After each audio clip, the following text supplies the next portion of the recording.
Hi mga gayem, apantay mikipalanit mga gayem.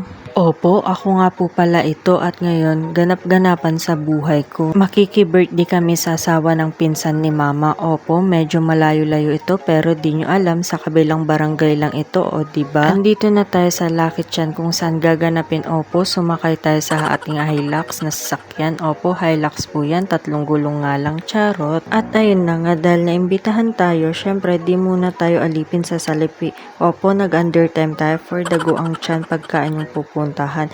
Feeling namin kami ay late na pati ba naman sa birthday. Syempre, bago kami akyat, sa pinaka-venue niya, nag-attendance muna kami. Opo, nahiya pa ako masyadong mag-video, lang ka dyan na may ganun ka pala. At nung nakarating na kami sa venue, marami na palang tao. Akala namin kami na yung last na bisita na dumating pero wag kayo, meron pa pala. Buti na lang di tayo nagpalit, naka-uniform pa tayo. Sakto sa team pink ba naman. At ayun na nga, nag-start na ang program, tinawag ng birthday celebrant, diba parang wala sa edad.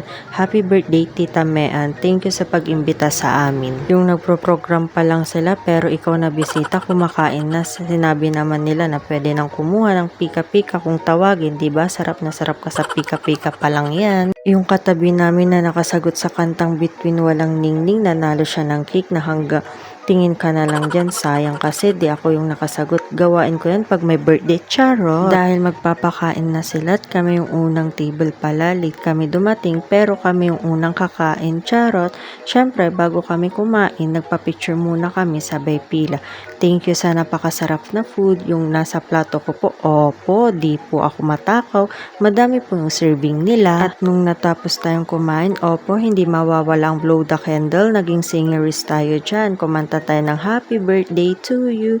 At ayun ang last program nila. Opo, nakikain na nga tayo. May pa-souvenir pa. Salamat po talaga. Syempre, di mawawala. Bago umuwi, magpapaalam muna sa mismong may birthday at sa pinsan ni mama.